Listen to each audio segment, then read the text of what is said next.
Hello, everyone, and welcome back to Learning English with Podcast Conversation. I'm Tony, your host, and I'm super excited for today's episode because we're going to talk about something incredibly important, something we all do, but maybe don't always think about enough: sleep. Hi, Tony, and hi, everyone. I'm Jenny, and I'm really looking forward to this topic. Sleep is so essential, isn't it?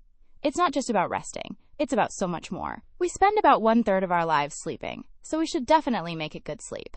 Absolutely, Jenny. Today, we're diving into how you can actually improve your life while you sleep. Yes, you heard that right. We'll explore how getting good quality sleep can boost your brain, improve your mood, and even help with problem solving. It's like magic, but it's actually science. I love that. Improve your life while you sleep. It sounds amazing, like passive self-improvement. So, Tony, let's start with our first big question. Why is sleep so incredibly important for our brain and body? Beyond just feeling less tired, what's happening when we're asleep? That's a great starting point, Jenny. Well, think of sleep as a total repair and refresh cycle for both your mind and your body. When you sleep, your brain doesn't just turn off. Instead, it's very active. It's busy cleaning up, organizing information, and storing memories. It's like a super efficient cleaning crew coming in overnight. Like a brain spring clean. So for our English learners, when Tony says cleaning up, he means getting rid of waste products that build up during the day. And organizing information means taking everything you learned or experienced and putting it in the right folders in your brain. That's why you sometimes feel clearer after a good night's sleep. Exactly. And for the body, it's about physical repair. Your muscles relax, your heart rate slows down, and your body produces hormones that help repair cells and tissues. It also strengthens your immune system. So if you want to stay healthy and fight off sickness, good sleep is key. Oh, that's so true. I remember one time I was trying to prepare for a big exam, and I thought less sleep means more study time. So I stayed up really late, studying until 2 or 3 a.m. every night. But, oh my goodness, the next day, I felt terrible. I couldn't focus, my memory was bad, and I even started feeling sick. My immune system was definitely not happy. Ha! I've been there too, Jenny. It's like trying to run a marathon without drinking water. You just can't perform your best. My personal example is, when I was younger, I thought staying up late playing video games was cool. But then the next day at school, I was always sleepy and grumpy. And Grumpy Tony is not fun for anyone. Grumpy Tony! Well, that leads us to our second point. Can we actually learn or process information while we're sleeping? You often hear about people listening to language tapes while they sleep. Does that actually work? That's a fascinating question, Jenny. The simple answer is no, you can't really learn a new language from zero or completely new complex information while you're fully asleep. Your brain needs to be awake and actively engaged to absorb new facts. So no magic overnight language fluency, unfortunately. That's a shame. I was hoping to become fluent in French just by dreaming. Wouldn't that be amazing? But there's a big but here.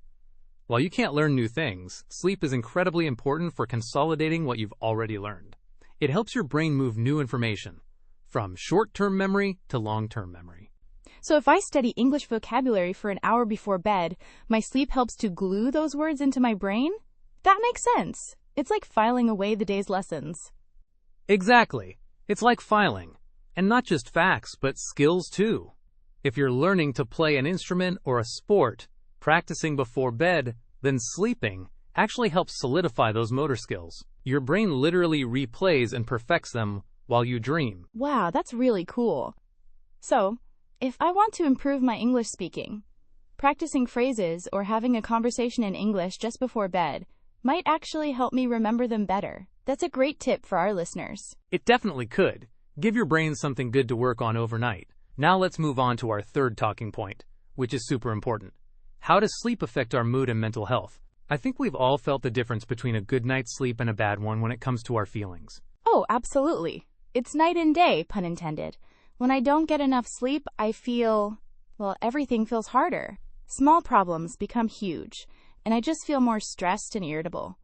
It's like my emotional battery is almost empty. That's a perfect way to put it, Jenny. An empty emotional battery. When you're sleep deprived, your brain struggles to manage emotions. You might overreact to things, feel more anxious, or even feel down. It's harder to see the positive side of things. Yeah, like everything is a mountain when it's actually a small hill. I remember a time when I had a really busy week at work, and I was consistently getting only about 4 to 5 hours of sleep each night. By Friday, I felt so overwhelmed. A colleague just asked me a simple question, and I felt like crying. It was so embarrassing. I realized later it was totally because of the lack of sleep. Oh, Jenny, I can totally relate. I once had a big presentation, and I stayed up late practicing. The next day, I was so tired that I mixed up some words, and I felt incredibly nervous, more than usual. I was really beating myself up about it. But when I got home and finally got some proper rest, I realized it wasn't that bad, and I was just overly emotional because of sleep deprivation. It's amazing how much better you feel and how much clearer your thoughts are after rest. It really is. Good sleep helps regulate your hormones, including those that control stress and happiness.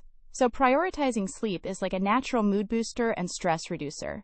It's free therapy. Exactly. And this brings us to our fourth point, which I find really exciting: sleep and creativity or problem solving. Have you ever gone to bed with a problem and woken up with a solution, Jenny? Oh, definitely. It happens all the time. Sometimes I'll be trying to figure out a difficult part of a project, and I just can't seem to get it right. I'll feel stuck. Then I say, okay, I'm going to sleep on it. And often, when I wake up, the answer is just there, clear in my mind. It's like my brain was working on it in the background. It's a common experience, and there's a reason for it. During sleep, especially during REM sleep, your brain makes new connections between ideas. It takes all the random bits of information you have and combines them in new and interesting ways. This is why dreams can sometimes be so strange, but also why they can spark new ideas or solutions to problems. So it's not just rest. It's active brain processing that leads to new insights. That's incredible. For our listeners, REM sleep is a stage of sleep where your eyes move quickly, and most dreaming happens. It's a very important stage for learning and creativity. Spot on, Jenny. I remember I was trying to come up with a name for a new podcast idea, and I had a long list of possibilities, but nothing felt quite right. I went to bed feeling a bit frustrated. And then I woke up with learning English with podcast conversation in my head. It just popped into my mind. I quickly wrote it down. And here we are. I love that personal story. It's proof that sleeping on it truly works. So, if you're feeling stuck with a problem, whether it's for work, a hobby, or even just what to cook for dinner, try to get a good night's sleep. Your brain might surprise you. Exactly. And that brings us to our final and perhaps most practical point. What are some practical tips for better sleep? We've talked about why sleep is important. Now, let's talk about how to get better sleep. Great idea, Tony. This is where we can give our listeners some actionable advice. My first tip, and I think it's one of the most important, is to have a consistent sleep schedule. Go to bed and wake up at roughly the same time every day, even on weekends. This helps regulate your body's natural clock. That's excellent advice, Jenny. Our bodies love routine. My second tip is about creating a good sleep environment. Make sure your bedroom is dark, quiet, and cool. Even a little bit of light or noise can disturb your sleep quality. And a cooler room, around 18 to 20 degrees Celsius, is usually best for sleeping. Yes, a sleep sanctuary. My third tip is to avoid caffeine and heavy meals close to bedtime. Caffeine, found in coffee or some teas, can stay in your system for hours and keep you awake. And a big meal right before bed can make your body work hard to digest, instead of resting. Good point. And my fourth tip is to limit screen time before bed. The blue light from phones, tablets, and computers can trick your brain into thinking it's daytime, which makes it harder to fall asleep. Try to put screens away at least an hour before you plan to sleep. That's a tough one for many people, but so important. And my final tip would be to create a relaxing bedtime routine. This could be reading a book, taking a warm bath, listening to calming music, or doing some light stretching. Something that signals to your body that it's time to wind down. Excellent tips, Jenny. So to sum up, let's give our listeners 3 key takeaways to remember from today's episode. First, prioritize sleep as much as you prioritize healthy eating and exercise.